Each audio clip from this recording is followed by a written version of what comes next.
ఓం మహాగణాధిపతయే నమః. ఓం గురుభ్యో నమః. ఓం శ్రీమాత్రే నమః. పరమేశ్వర స్వరూపమైనటువంటి జ్యోతిష, వాస్తు మరియు ఇతర అనేకమైనటువంటి శాస్త్రములను మనకు అందించినటువంటి మహర్షులకి నమస్కారం. హయగ్రీవ హయగ్రీవ హయగ్రీవేతి యో వదేత్ తస్య నిస్సరతే వాణి జనుకన్యా ప్రవాహవత్. అరుణాం కరుణాతరంగితాక్షీం ధృతపాశాంకుశపుష్పబాణచాపాం అనిమాదిభిరావృతాం మయూకైః అహమిత్యేవ విభావయే భవానీం. శ్రీమాత్రే నమః.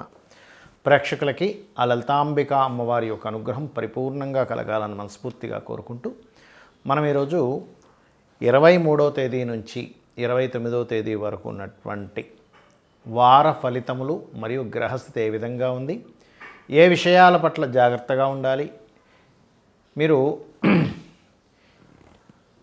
ఏ దేవతా ఆరాధన చేసుకోవాలి, ఏ విషయంలో బాగుంటుంది అనేటువంటి అంశాలు చెప్తుంది నేనైనప్పటికీ కూడా చెప్పిస్తుంది సాక్షాత్ లలిత అమ్మవారిగా భావిస్తూ ఒక్కొక్క లగ్నం నుంచి తెలుసుకుందాం. లగ్నం తెలియని వారు రాశిని చూసుకోవచ్చు. అయితే ముందుగా గ్రహస్థితి కనుక చూసుకున్నట్లయితే రాహు, బుధుడు, శుక్ర, రవి మీనంలో ఉన్నాడు.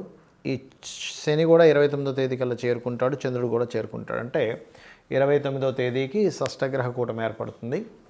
అదేవిధంగా వృషభంలో గురువు, మిథునంలోకి కుజుడు, కన్యారాశిలో కేతువు యొక్క సంచారము, కుంభంలో శని ఉన్నాడు ప్రజెంట్. ఈ గ్రహస్థితిని అనుసరించి ఎవరికి ఏ విధంగా ఉంది అనే విషయాలు మనం తెలుసుకుందాం. సింహలగ్నము, సింహరాశి. మీకు ఏదైనా రీసెర్చెస్ రిలేటెడ్ సంబంధించినవి యోగించేటువంటి యోగం కనబడుతుంది. కాకపోతే ధన సంబంధించినటువంటి విషయంలో, వ్యాపార సంబంధించినటువంటి విషయాల్లో కుజ కేతు గ్రహాల దగ్గర దీపారాధన చేయడము, కాస్త వ్యాపారాల్లో కలిసి రావడానికి కాస్త మీరు చూసుకున్నట్లయితే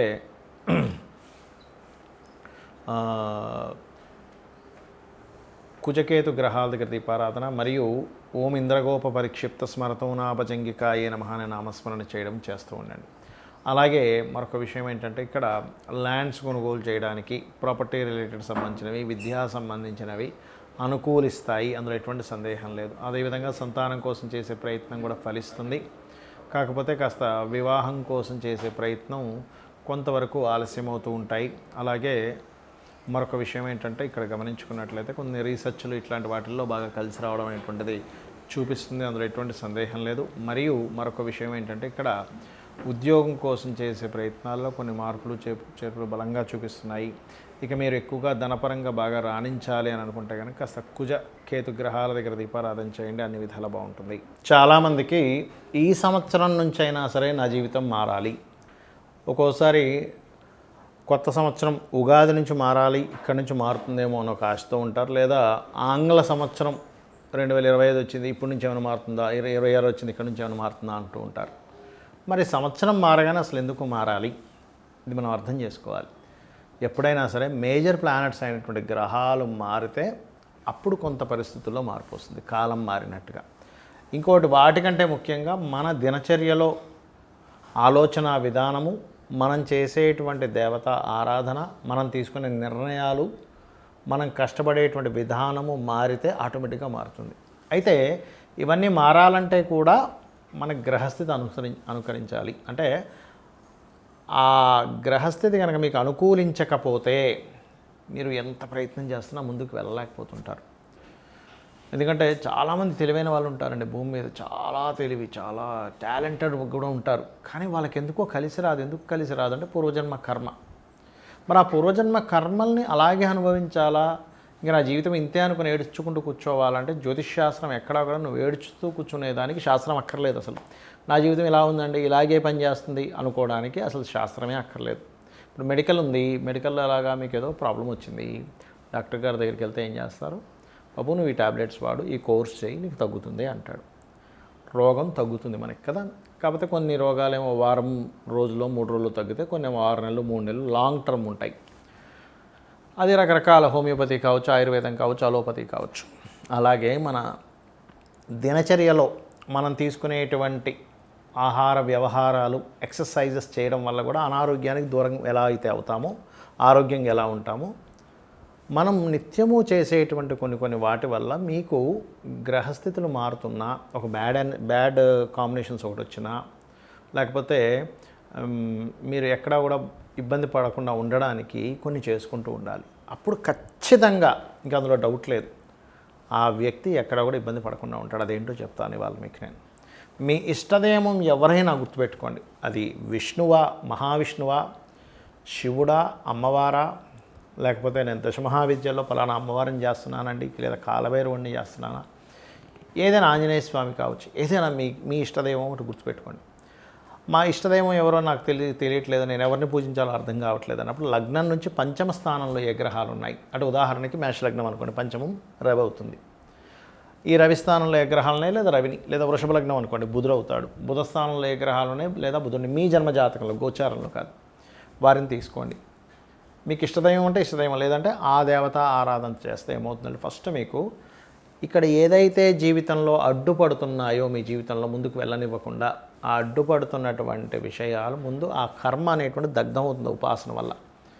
ఆ దేవత ఆరాధన ఉదయం సాయంత్రం, కనీసం పొద్దున్న, పోనీ సాయంత్రం లేట్ అయిపోతుందండి, నేను ఇంటికి వచ్చేసరికి అలసిపోతున్నాను అనుకుంటే కనీసం ఉదయం పూట పూజ చేసుకోండి.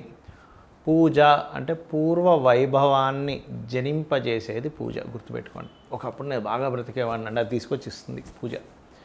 అలాగా చక్కగా పంచోపచార పూజ, షోడశోపచార, ఇంకా 64 రకాలుగా చేసేవాళ్ళు ఉంటారు, ఉండరు అనట్లేదు, కానీ కనీసం పంచోపచార పూజ ఒక 10 నిమిషాల్లో అయిపోతుంది. మనసు పెట్టి మనసును అలా పెట్టి చేయండి, ఫలాపేక్షరహితంగా చేయండి. ఎక్కడ కూడా ఏమీ ఆశించకుండా పూజ చేయండి, ఏమీ అడగకుండా, భగవంతుడు ఆయనే చూసుకుంటాడు మొత్తం. అలాగే మీకు దగ్గరలో ఏదైనా ఆలయం ఉన్నట్లయితే, కొంతమందికి ఇళ్లలో కుదరదు పూజలు, ఒకవేళ ఇంట్లో పూజ చేసుకుని ఆలయానికి వెళ్ళచ్చు, ఇంట్లో పూజ చేసుకుంటే ఆలయానికి వెళ్ళొద్దని నేను చెప్పట్లే. ఏదైనా మీకు దగ్గరలో, మీకు ఇంటికి అతి సమీపంగా ఏ ఆలయం ఉందో చూసుకోండి, అక్కడికి వెళ్ళిపోండి. ఎందుకంటే ఆ దగ్గరలో ఉండేటువంటి ఆలయంలో దేవతామూర్తి అక్కడ ఉండేటువంటి దగ్గరలో వాళ్ళందరికీ రక్షగా నిలబడతాడు ఆయన. అది ఎవరైనా కానివ్వండి, గ్రామ దేవత దగ్గర నుంచి ఎవరినైనా కానివ్వండి, చక్కగా వెళ్ళి మనస్ఫూర్తిగా నమస్కారం చేసుకుని ఒక 3 ప్రదక్షిణాలు చేసుకుని అక్కడ కూర్చొని ఒక 2 నిమిషాలు అలా కూర్చొని చక్కగా మీ పనులు మీరు చేయండి. మీరే చూస్తారు లైఫ్లో ఎంత చేంజ్ వస్తుందో మీరే చూస్తారు. ఇక మూడవది, వారానికి కనీసం ఒక్కసారైనా, ఇంకా ఎక్కువసార్లు రోజు మీరు గోశాలకు వెళ్ళగలిగితే ఇంకా అద్భుతం. ఇంకా కనీసం వారానికి ఒక్కసారైనా, అది శనివారం అయినా ఆదివారం అయినా ఏ వారమైనా, మీకు ఏ హాలిడే ఏ రోజు ఉంటే ఆ రోజు వెళ్ళి చక్కగా గోవులకి క్యారెట్లు, అరటికాయలు, లేదా గోంగూర, లేనట్లయితే బెల్లము, ఇట్లాంటి పదార్థాలు కొన్ని, పిడికెడైన బెల్లమైనా పర్వాలేదు. మీరు ఇన్ని వందలు పెట్టాలంటే ఏం లేదు, కనీసం పిడికెడ బెల్లం 10 రూపాయలు పెడితే పిడికెడ బెల్లం వస్తుంది, చక్కగా తినిపించండి. ఏమవుతుందంటే గోవులో ఉండే సకల దేవతల యొక్క అనుగ్రహం మీకు కలుగుతుంది, మీ జీవితం మారుతుంది. ఇది మెయిన్గా చేయండి. అలాగే వీలున్నప్పుడల్లా ఒక 3 నెలలకు 6 నెలలకు ఒక్కసారైనా ఏదైనా ఒక క్షేత్రం, తిరుపతికి వెళ్తారా, అమ్మవారి దుర్గాదేవి ఆలయానికి వెళ్తారా, లేకపోతే శ్రీశైలం వెళ్తారా, కాణిపాకం వెళ్తారా, ఏదైనా ఒక ఆలయం పెట్టుకోండి. 3 నెలలకు కానీ 6 నెలలకు కానీ ఒక్కసారి పెట్టుకోండి. ఎందుకంటే మీకు తెలియకుండానే మీ ఆరాలో ఒక తెలియని ఒక నెగటివ్ ఎనర్జీ మీకు ఫామ్ అయిపోయి ఉంటుంది, గుర్తుపెట్టుకోండి. ఆ ఫామ్ అయినటువంటి నెగటివ్ ఎనర్జీ ఏదైతే ఉందో అది మీరు ఎప్పుడైతే క్షేత్రాలకు వెళ్తారో అక్కడ సిద్ధ పురుషులు, మహర్షులు వీళ్ళందరూ ఉంటారు, వాళ్ళ యొక్క బ్లెస్సింగ్స్, వాళ్ళ యొక్క ఎనర్జీస్, ఆ క్షేత్రం మహిమ మీ నెగిటివ్ ఎనర్జీని తీసేస్తుంది, గుర్తుపెట్టుకోండి.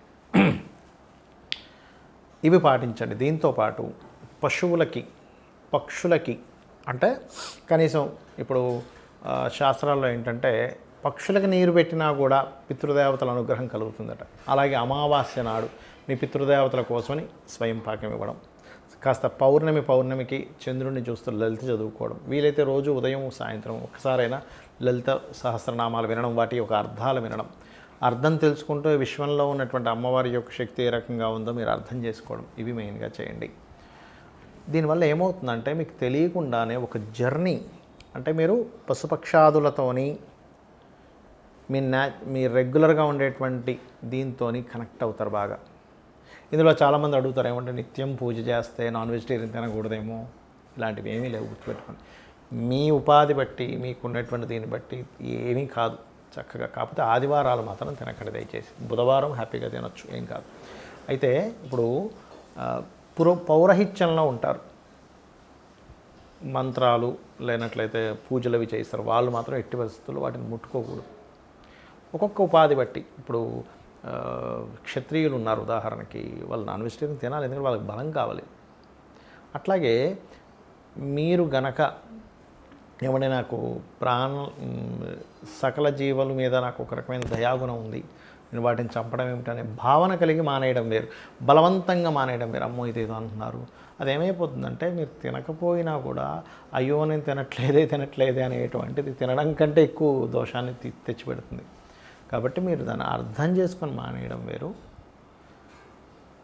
వీటన్నిటికంటే ముఖ్యమేంటంటే ఒక ప్రాణిని నేను చంపుకొని తింటున్నాను అనేటువంటి దానికంటే కూడా ఎక్కువ దోషం ఎక్కడ వస్తుందంటే మనుషుల్లోనే మనం ఉంటూ మనుషుల్ని కొంతమంది చూడండి హింసిస్తూ ఉంటారు ప్రతి క్షణం మాటలతోని చేతలతోని. ఇంట్లో ఉండే జీవిత భాగస్వామిని కావచ్చు, ఫ్రెండ్స్ని కావచ్చు, రిలేషన్స్ని కావచ్చు, రకరకాల కుట్రలు కుతంత్రాలు చేస్తూ ఉంటారు. అది అన్నిటికంటే ఇంకా పెద్ద దోషం.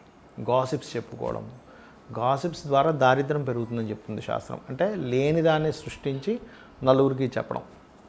వీటన్నిటికీ తెలియని వాళ్ళు చేస్తుంటారు, చాలామంది జ్ఞానులు ఉంటారు అటువంటివి చేయరు చాలామంది. కానీ తెలియని వారు అటువంటివి చేసేటువంటి వారు వాటిని ఫస్ట్ ఆపుకోవాలి.